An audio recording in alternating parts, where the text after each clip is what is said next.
वडिलांबरोबर मी 2-3 वर्षच त्यांच्यानंतर राजकारणात आलो, पण 6 दशकं तुझ्या वडिलांनी आणि मी एकत्र काम केलेलं आहे. योगायोगाने दिग्विजय सिंगजींचाही फोन आला होता, कमलनाथजींचा फोन आला. त्यामुळे ही 6 दशकाची प्रेमाची नाती आहेत आणि त्यांना सगळ्यांनाच आनंद झाला की आदरणीय पवारसाहेब राज्यसभा लढतायत आणि मी उद्धवजींचे आणि प्रत्येक शिवसैनिकेचे अंतःकरणातून आभार मानते. आणि योगायोग बघा की 2006 मध्ये मी राज्यसभेत पहिल्यांदा जेव्हा गेले तेव्हा मला अतिशय प्रेमाने तेव्हा बाळासाहेब हयात होते आणि माझंही इलेक्शन बिनविरोध 2006 झालं होतं. आणि आज 20 वर्षानंतर बाळासाहेब आपल्यात नाहीत, पण काँग्रेस पार्टी आणि शिवसेना आणि आता जे चित्र साधारणपणे दिसतंय की सगळ्यांनीच महाराष्ट्रातल्या सगळ्याच पक्षांनी एक समंजसाची भूमिका मांडलेली दिसते. आत्ता तरी जी काय बातमी येत आहेत आणि असं दिसतंय साधारणपणे की हे सगळं इलेक्शन बिनविरोध होईल अशी परिस्थिती, असं एक साधारण चर्चा ही मी आता आधी ऐकलेली आहे. त्याच्यामुळे महाराष्ट्रातले सगळेच पक्ष समंजसपणे आणि एक सुसंस्कृत महाराष्ट्र, कैलासवासी यशवंतराव चव्हाणांचा जो महाराष्ट्र होता त्याच्यात विरोधक हा आपला शत्रू नाही, ती वैचारिक लढाई आहे आणि तीच संस्कृती आज या इलेक्शनमध्ये आपल्याला दिसते. ही आपल्या सगळ्यांसाठी एक अभिमानाची गोष्ट आहे. हीच तर महाराष्ट्राची आन बान आणि शान आहे आणि ही संस्कृती जपवण्यासाठी सगळेच प्रयत्न करतायत. ही एक आनंदाची आणि समाधानाची गोष्ट आहे. मी पुन्हा एकदा काँग्रेस पक्षाचे आणि शिवसेना पक्षाचे, महाविकास आघाडी आणि इंडिया अलायन्स मी आवर्जून उल्लेख करीन. काल अखिलेशजींशीही बोलणं झालं, त्यांच्याही सहकार्याची भूमिका भावना होती. कम्युनिस्ट पक्षाचे आमचे अनेक पदाधिकारी असतील, जयंत भाईंचाही काल फोन आला. तर त्याच्यामुळे हे सगळे 6 दशकं ज्या सगळ्या लोकांनी आदरणीय पवारसाहेबांना जी साथ दिली, आज ते सगळे आमच्याबरोबर होते ह्या सगळ्या प्रक्रियेमध्ये. त्याबद्दल मी माझ्या अंतःकरणातून त्या प्रत्येकाचे मनपूर्वक आभार मानते. आणि सगळ्यात महत्त्वाची गोष्ट की बारामतीकरांचे मी नतमस्तक होऊन आभार मानते, कारण का ही सगळी जी सुरुवात 6 दशकापूर्वी 1967 ही फेब्रुवारीमध्ये जी सुरू झाली, ती सगळी हा सगळा प्रवास हा बारामतीकरांनी जी साथ दिली, त्या प्रत्येक बारामतीकरासमोर मी नतमस्तक होऊन महाराष्ट्राच्या मायबाप जनतेचे आणि भारतात सगळ्या लोकांनी जी आदरणीय पवार साहेबांना 6 दशकं साथ दिली त्यांचे मनपूर्वक अंतःकरणातून आभार मानते.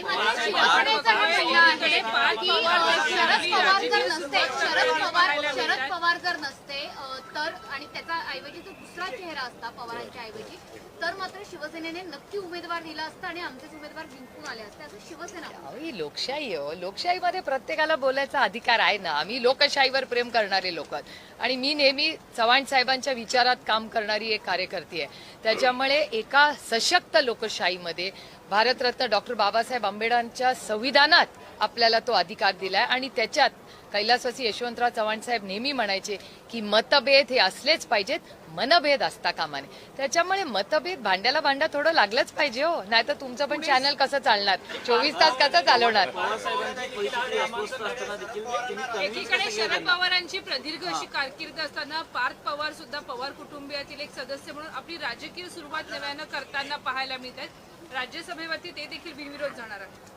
माझ्या आज निवडून आलेल्या, आता बिनविरोध झालेल्या प्रत्येक उमेदवार जे आज राज्यसभेत जात आहेत त्यांना मनापासून शुभेच्छा आहेत. अनेक लोकांबरोबर आम्ही खूप वर्ष काम केलं. वडकुतेजी आम्ही किती वर्ष एकत्र काम केलेले आहेत. आठवले साहेब त्यांनाही सकाळी आज भेटले. दिल्लीत तर वारंवार भेट होत असते, त्यांचीही भेट झाली. विनोद तावडेजी ज्यांच्याबरोबर अनेक वर्ष आम्ही काम केलंय, गेले अनेक वर्ष त्यांनी अतिशय उत्तम काम हे बिहारमध्ये संघटनेसाठी केलंय. ह्या अनेक जे आपल्या नागपूरच्या ज्या महिला होत्या त्यांना मी कधी भेटलेले नाही, पण त्यांनाही शुभेच्छा. एक आनंद आहे, एक कर्तृत्ववान महिला जर राज्यसभेत येत असेल कुठल्या का पक्षात ना, पण आम्हाला आनंद होतोय की एक नवीन नेतृत्व येत आहे आणि सगळ्यांना माझ्या मनापासून शुभेच्छा. कंपनीची सीआयडी चौकशी पुणे पोलिसांकडनं केली जाणार आहे. त्यांचे व्यवस्थापक आणि मालक यांची सुद्धा तपास हा सगळा सीआयडी कडनं आता होताना पाहायला मिळणार. मला वाटतं आदरणीय मुख्यमंत्र्यांनी हा महाराष्ट्राला शब्द दिला होता. वारंवार रोहितकडूनही ती मागणी होतीये, जयकडूनही ती मागणी झालेली. तुम्ही सगळ्यांनी सोशल मीडियाच्या प्लॅटफॉर्म तुमच्या चॅनलवरही लावली आणि महाराष्ट्रावर अजितदादावर प्रेम करणारी जी तमाम जनता आहे ती त्यांचे दादावर प्रेम करणारे जी लोक आहेत ती महाराष्ट्रातली सगळीच अस्वस्थ आहेत आणि ती जी भावना आहे त्या म्हणजे तुम्ही जर सोशल मीडिया बघितला, लोकांना भेटला, तर कुठेतरी अस्वस्थता आहे आणि सगळ्यांची एवढीच मागणी आहे की एक पारदर्शक इन्क्वायरी व्हावी, ही मागणी आहे. आणि त्याच्यात म्हणजे रोहितजी सातत्याने ती मागणी करतोय, ज्याच्याही मनातून ती 2 वेळा तुम्हीही सगळ्यांनी तुमच्या चॅनलवर दाखवलेली आहे. आणि फक्त ती माझ्या घरातली 2 मुलं आहेत म्हणून मी म्हणत नाही, पण महाराष्ट्रातल्या असंख्य अजित दादा प्रेमींचीही ती मागणी आहे. पार्थ पवार पहिल्यांदाच राज्यसभेवर जात आहे, तुमच्याकडे देखील प्रदीर्घ अनुभव आहे, आत्या म्हणून काय सल्ला द्या? एकतर एक गोष्ट आदरणीय पवारसाहेबांनी जी मला सांगितली ती मी प्रत्येक राज्यसभेवर गेलेल्या किंवा निवडून आलेल्या व्यक्तीला सांगत असते की लोकसभा आणि राज्यसभा कान उघडे ठेवायचे आणि कमी बोलायचं. जेव्हा वेळ येईल, बोलायची संधी मिळेल, तेव्हा अभ्यासपूर्णच बोलायचं. कारण का तिथला प्रत्येक व्यक्ती जो बसलाय तो आपल्यापेक्षा जास्त जाणतो आणि देश आपल्याकडे बघत असतो. त्याच्यामुळे खूप जबाबदारीचं काम आहे. तर आदरणीय पवारसाहेबांना मला ती सांगितली होती. आणि एक गोष्ट मी आवर्जून सांगेन, मी लोकसभा जेव्हा निवडून गेले ना, तेव्हा मी पहिल्या दिवशी लोकसभा लढल्यावर आदरणीय पवारसाहेबांनी, मी नेहमी कारपूल करतो, ते एकाच गाडीतून पार्लमेंटला जातो, तर तेव्हा जात असताना जुन्या पार्लमेंटची बिल्डिंग होती आणि तिथे तो जिना आहे आणि तिथे कार्पेट आहे. गाडी एका मागे उभी होती आणि मला ते पोर्चमध्ये जाताना मला अजूनही तो दिवस आठवतो. मला म्हणले होते, ही शिडी जो चढतेस ना तू? म्हटलं हां. तर मी म्हटलं हो, मला माहिती आहे शिडी. ते म्हणले ऐक मी काय सांगतोय ते, ही शिडी जो चढतेस ना, ही फक्त आणि फक्त बारामती लोकसभा मतदारसंघामुळे तुला ही शिडी चढायची संधी मिळाली आहे. त्याच्यामुळे जेव्हा जेव्हा चढशील तेव्हा या गोष्टीची जाणीव ठेव की ही संधी तुला फक्त आणि फक्त बारामती लोकसभा मतदारसंघामुळे मिळाली. जोपर्यंत त्या भावनेशी इमानदार राहशील, ही चिडी आयुष्यभर चढू शकतील. त्याच्यामुळे मला असं वाटतं पार्लमेंटमध्ये आम्ही जे कोणी जातो, लोकसभा असू दे किंवा विधानसभा, ही संधी आम्हाला कुणामुळे मिळाली ह्याची जाणीव ठेवण्याचा एक प्रांजळ प्रयत्न आम्ही करतो. जो सल्ला माझ्या वडिलांनी मला दिला तो मी एक आत्या म्हणून, एक बहीण म्हणून, एक सहकारी म्हणून जर विचारलं तर प्रत्येकाला मी देते. पवारसाहेब आजारी होते, तुम्ही त्यांना कन्व्हिन्स कसं केलं राज्यसभेसाठी? कुछ तो चीज़ी प्राइवेट होती है घर में, हिंदी में जानना चाहते हैं आणि या पार्टीची इच्छा होती. हिंदी में जानना चाहते हैं, नामांकन दाखिल हो चुका है. बिहारशी संबंधित एक प्रश्न आहे. नितीश कुमार देखील राज्यसभेत जातात आहे. बिहारचं राजकारण चर्चेत आहे. तिथे मुख्यमंत्री बदलपासून वेगवेगळ्या चर्चा घडताना पाहायला मिळतात. हो, मलाही आश्चर्य वाटलं खरं. कारण म्हणजे जेव्हा बिहारचं इलेक्शन चाललं होतं तेव्हा नितीश कुमारजीच चेहरा होते त्या इलेक्शनचे. त्याच्यामुळे आज एकदमच बदल कसा झालाय हे आम्हालाही कळलेलं नाही. आता थोडं दिल्लीला जाऊन माहिती काढायला लागेल पुढच्या आठवड्यात. भाजपकडनं मुख्यमंत्री पदाचा चेहरा हो, तेच काय कळत नाही. बऱ्याच बातम्या येत आहेत. आता सोमवारी जाऊन जरा बातम्या काढायला लागतील दिल्लीत जाऊन. चला निघू मी.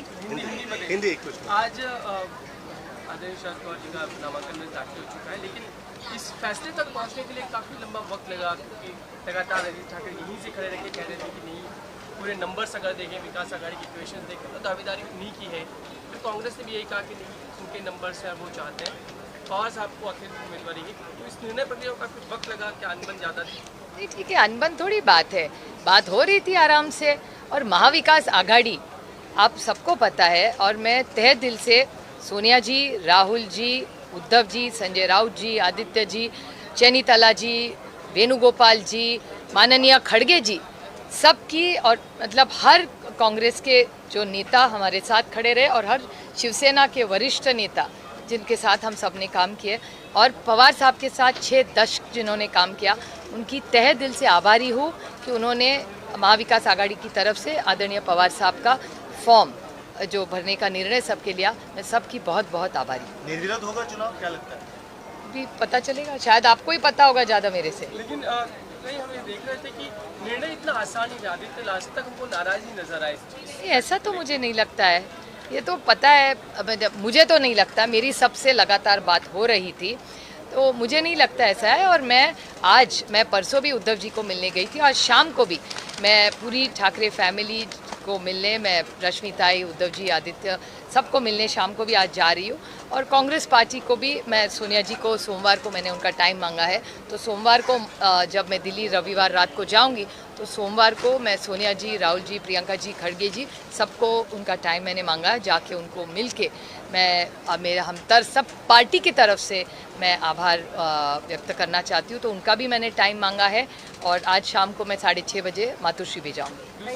दूसरा सवाल ये है कि जिस तरीके से पवार फैमिली के सारे निर्णय पवार साहब ही लेते कहा जाता है, तो आज पार्थ पवार भी राज्यसभा के नामांकन दाखिल कर चुके हैं, तो एक ही सभागृह में दादाजी और पोता दोनों होंगे, तो क्या एक फैमिली का भी निर्णय कहीं था कि इस प्रक्रिया में फैमिली भी इन्वॉल्व होगी? देखिए, फैमिली होती है और पार्टी होती है, दो अलग चीज़ें होती हैं। तो पार्टी का काम करती है, फैमिली है, दोनों मिक्स नहीं कर सकते।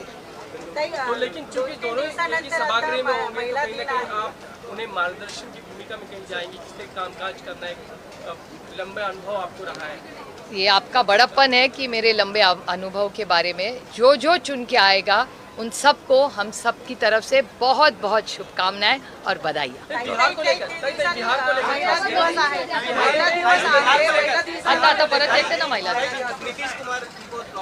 नहीं, मुझे अब पता नहीं है क्या हुआ है बिहार में। अब आप ही के चैनल पे सब देख रहे हैं, तो थोड़ा 1-2 दिन में दिल्ली में जाके पता होगा कि एग्जैक्टली क्या हुआ है, क्योंकि जब बिहार का इलेक्शन हुआ था तो वो नीतीश कुमार जी को नेता दिखा के ही इलेक्शन हुआ था। तो ये बदलाव क्यों आया, ये तो पता करना पड़ेगा क्यों ये बदलाव आया है। थैंक यू व्हेरी मच, सगळ्यांचे खूप खूप आभार। Very well, thank you very much.